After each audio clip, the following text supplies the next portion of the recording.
when we speak about the teaching of the Buddha, we must remember that there are different levels of teaching and there are different levels of practice.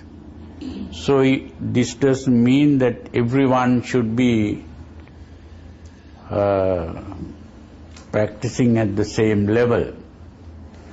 So in our series of talks, first we spoke about devotion. That is the basic level of practice, devotion. And devotion really is the devotion to the ideal of perfection. So at that level you are not perfect, you have not become perfect, but you are thinking of this ideal of perfection and desiring to become perfect. So there we pay respects to the ideal, and the ideal is seen as the Buddha.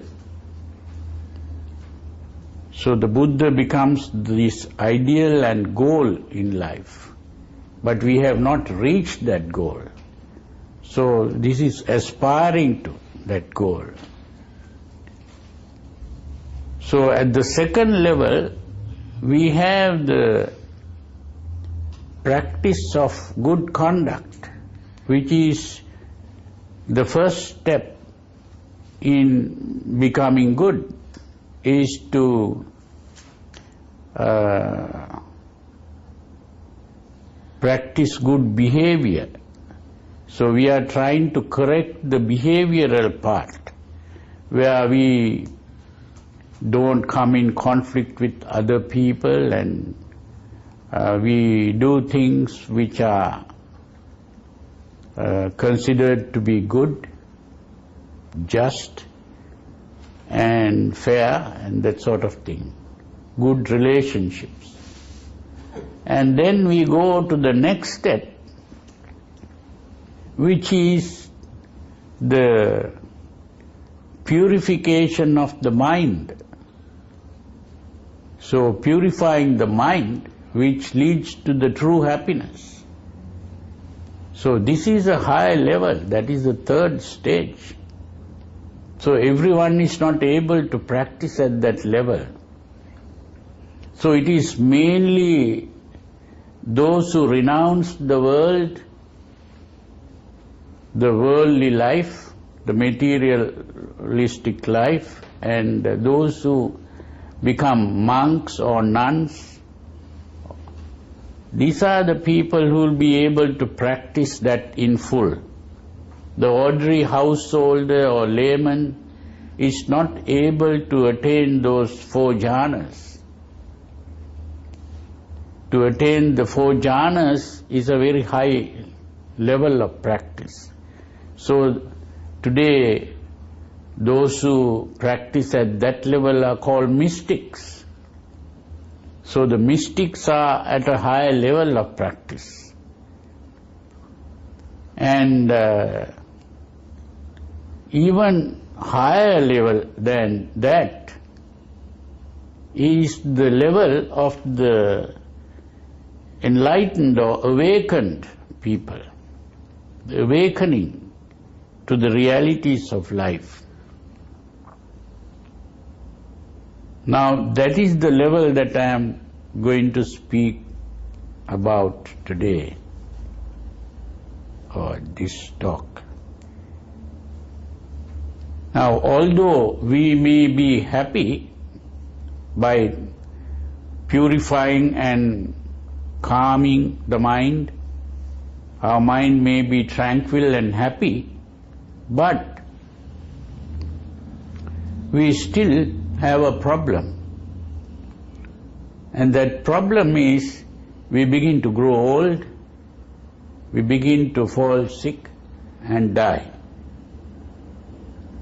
All religions begin to talk about eternal happiness and eternal life. Why are they talking about eternal happiness and eternal life? Because our happiness is impermanent and life is impermanent.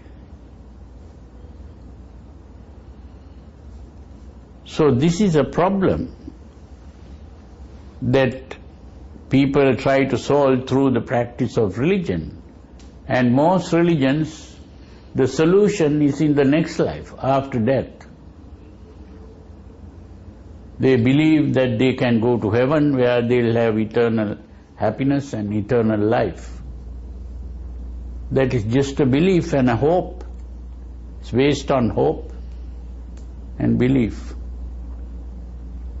But here the Buddha speaks about this same problem, but the solution is not in the next life. It's here and now. It can be solved in the present. And the way to solve this is not to take refuge in some external supernatural power, but to take refuge in yourself. This is the mature way of doing it.